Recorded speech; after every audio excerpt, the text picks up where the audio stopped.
সবাইকে ২৮০০ সময়ের পক্ষ থেকে জানাচ্ছি শুভেচ্ছা এবং অভিনন্দন। তো এই মুহূর্তে উত্তরের হিমেল হাওয়া পাশাপাশি ঘন কুয়াশা অর্থাৎ দুটো মিলে প্রচণ্ড ঠান্ডা অনুভব হচ্ছে। তারপরও আপনাদের উদ্দেশ্যে এসেছি ২৮০০ উপজেলার ফতেপুর ইউনিয়নের কান্দাপাড়া এলাকায়, অর্থাৎ এই চকটি হচ্ছে কান্দাপাড়া এলাকার চক। অর্থাৎ এবার কিন্তু আমাদের এই এলাকায় অনেক সরিষার চাষ হয়েছে। যেহেতু ভোজ্য তেলের দাম বেশি, সেই সুবাদে কৃষকরা আবারও সরিষার চাষের দিকে কিন্তু ধাবিত হচ্ছেন। তো গত বছরের তুলনায় এবছর কিন্তু সরিষার আবাদ আরও বেশি বৃদ্ধি পেয়েছে। তো আমরা এসেছি এখানকার কৃষকদের সাথে কথা বলবো যে তাদের এই সরিষার কেমন ফলন হয়েছে, বাজারটা ভালো থাকলে তারা লাভ করতে পারবেন কিনা এবং কী জাতের সরিষা এই এলাকায় সবচেয়ে ভালো হয়। তো আমাদের সাথে এখন যুক্ত আছেন একজন স্থানীয় একজন কৃষক, আপনারা ওনাকে দেখছেন। তো আমরা জানার চেষ্টা করব যে এবার আপনি কতটুকু জমি করছেন এবার? ইনশাল্লাহ জমিন করছি ইনশাল্লাহ অনেক শোষ করছে, গত বছর এত আসেন না। তো এবার কাছে জ্বালা আবার যে সময়টা রয়েছে এটা যদি কাইটা জায়গা তো এবার যে বাম্পার ইনশাল্লাহ আমরা অনেক লাভবান। অর্থাৎ সরিষা তো আগের তুলনায় আমাদের চাষাবাদের পরিমাণটা বাড়ছে অনেক বাড়ছে। এটার কারণ হলো বাজারে তো সয়াবিন তেলের দাম বেশি এবং এক সময় তো সয়াবিন তেলের দাম যখন কম ছিল তখন সরিষার আবাদ এত ছিল না, কিন্তু এবার গত তুলনায় এবার বাড়ছে। বাড়ার পরে ওই সরষার মানুষ আগ্রহ হয়েছে। সরষার তেল যদি আমরা 200 টাকা খাইতারি তো সয়াবিন 180 টাকা করতো। সেটাই তো, সরিষার তেল তো সয়াবিন তেলের থেকে ভালো, অনেক ভালো, রোগ হয়ে বলা অনেক কম, স্বাস্থ্যের দিকে অনেক ভালো। একটা সময় আমরা ভাত খাইতে পারবেন, অসুবিধা নাই।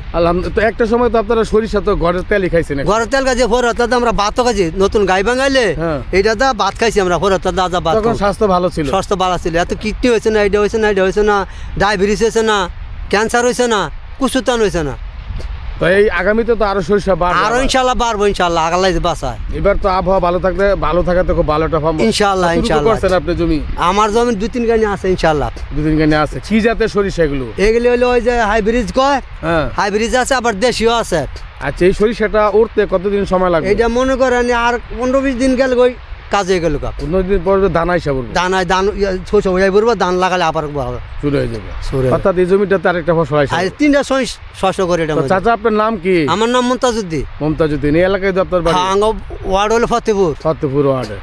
তো যাই হোক প্রিয় দর্শক, আমাদের একজন কৃষক মমতাজউদ্দিন তিনি আসেন কাকা। তো তিনি যেমনটি বলছিলেন যে এই যে সরিষার আবাদটি গত বছরের তুলনায় এই বছর আরও বৃদ্ধি পেয়েছে। এর কারণ হলো বাজারে কিন্তু সয়াবিন তেলের দাম সরিষার তেলের দামের তুলনায় কিছুটা পার্থক্য।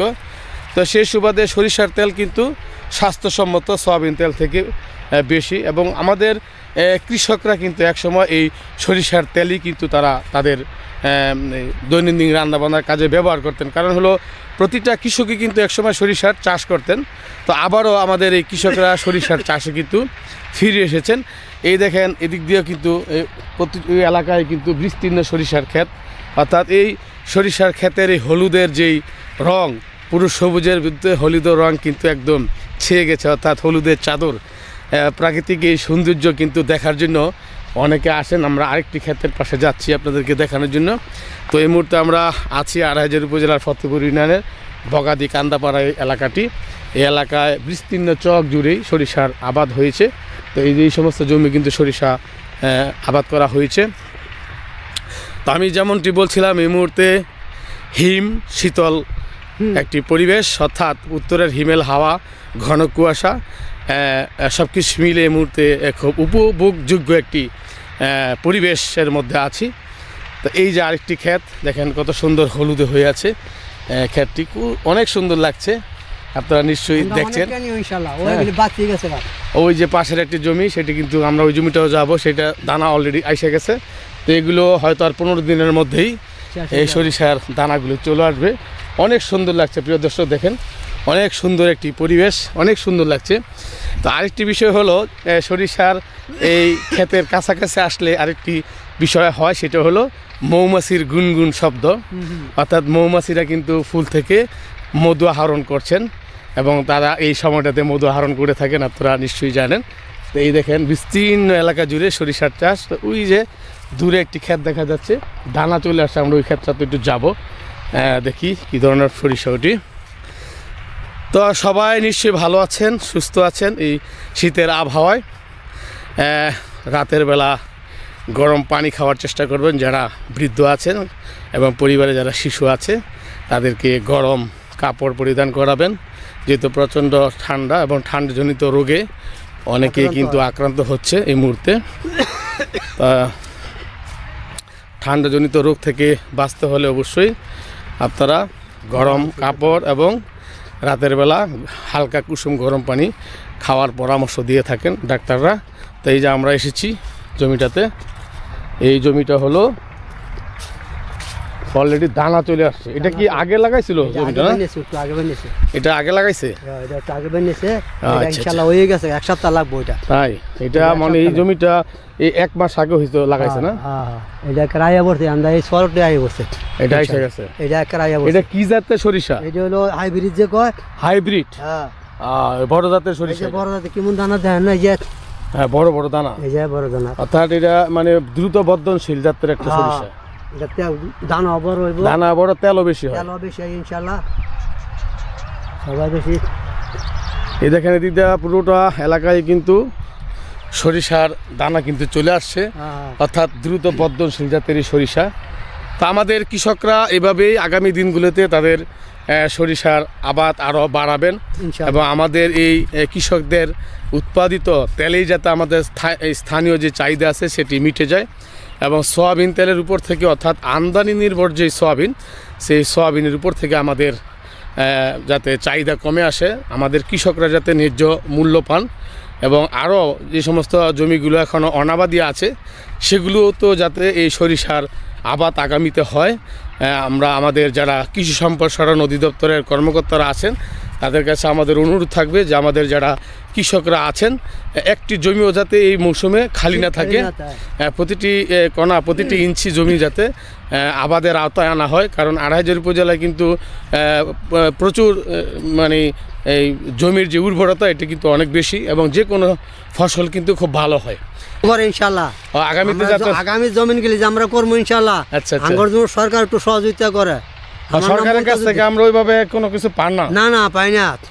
আচ্ছা, সরকার আরো যেমন আমরা সহযোগিতা করে, আমরা যেমন মাঠগুলির যত জমি আছে সবগুলি শোষণটা করে করতে পারে। হ্যাঁ, এটা করলে আমার সুবিধা। আচ্ছা, যাই হোক, এই মমতাজউদ্দিন কাকা আমার সাথে আছেন। তো তিনি একজন কৃষক, প্রান্তিক পর্যায়ে একজন কৃষক। তো এই যে জমি, অনেক জমি কিন্তু এলাকায় কিন্তু এখনও অনাবাদি আছে। এই সমস্ত জমিগুলো যদি এই সরিষার আবাদ হতো তাহলে কিন্তু এই চকটা আরও হলুদে হলুদে ভরে যেত। তো আগামী দিনে, আগামী বছর, যদি অর্থবর্ষর তো গেলই, আগামী অর্থবর্ষরে যাতে এই সরিষার আবাদ যাতে ব্যাপকভাবে হয়, আড়াইহাজার উপজেলা যেন পুরোটাই হলুদ হয়ে যায় এমন প্রত্যাশা করব, যাতে এই সবুজের বুকে হলুদের চাদরের পরিমাণটা, বিস্তৃতিটা যাতে আরে বাড়ে।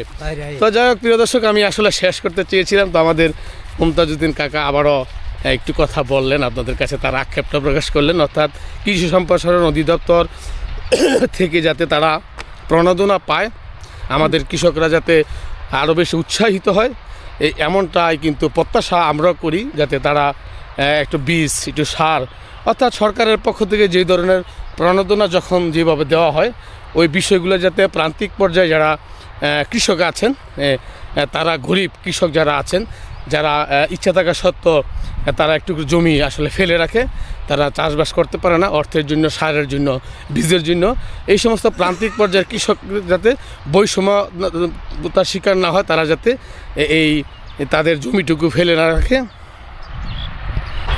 তা আমি যেমনটি বলছিলাম যে আমাদের যারা প্রান্তিক পর্যায়ের কৃষক আছেন তারা যাতে সরকারের কাছ থেকে সার, বীজ, কীটনাশক এবং অর্থনৈতিক কোনো প্রণোদনা থাকলেও যাতে তারা পায়, এমনটাই কিন্তু আমাদের প্রত্যাশা থাকবে, যাতে আমাদের এই প্রান্তিক পর্যায়ে যারা গরিব কৃষক আছে বিশেষ করে তারা যাতে সরকারের এই সুবিধাগুলো ভোগ করতে পারে এবং তারা যাতে তাদের একটু করে জমিও আগামী অর্থ বছরে ফেলে না রাখে। অর্থাৎ এই সময়টাতে কিন্তু আজকে দেখেন বাম্পার একটি ফলন হয়েছে এই সরিষার এই ফলন কিন্তু দেখতে অনেক সুন্দর লাগছে এবং এখানে কিন্তু খরচ অনেক কম।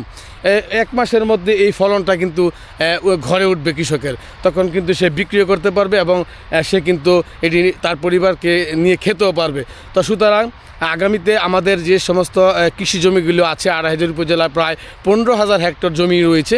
এই 15,000 হেক্টর জমিতে যাতে আগামীতে চাষযোগ্য যে সমস্ত জমি রয়েছে সেই সমস্ত জমিতে যাতে সরিষার আবাদ হয়, এটা যাতে আমাদের উপজেলা কৃষি সম্প্রসারণ অধিদপ্তর আগামী অর্থ বছরের আগেই যাতে এটি খোঁজখবর রাখেন, যাতে এক টুকরো জমিও যাতে ফেলে না রাখা হয়। অর্থাৎ যে মৌসুমে যে ধরনের ফসল উৎপাদন করার সময় সেই মৌসুমে যাতে সেই ধরনের ফসলগুলো আমাদের কৃষকরা উৎপাদন করতে পারেন, আমাদের কৃষকদের সন্তানরা যাতে ভালোভাবে পড়াশোনা করতে পারেন, আমাদের কৃষক পরিবারের যাতে ভালোভাবে খেয়ে পড়ে বাঁচতে পারেন, কৃষক যাতে তাদের ফসলের ন্যায্য মূল্য পান। তো সবাই সুস্থ থাকবেন, ভালো থাকবেন। আমাদের এই প্রতিবেদনটি বেশি করে শেয়ার করে দিবেন যাতে অন্যরাও দেখার সুযোগ পান। আমরা এভাবেই আপনাদের কাছে আমাদের যারা কৃষকরা আছেন, যারা চাষিরা আছেন, তাদের এই মনের কথাগুলো, তাদের যে গল্পগুলো আমরা তুলে ধরবো এক এক করে। এইভাবে আপনারা আমাদের পাশে অতীতে যেভাবে ছিলেন, ভবিষ্যতে এইভাবে থেকে আমাদেরকে সাপোর্ট করবেন।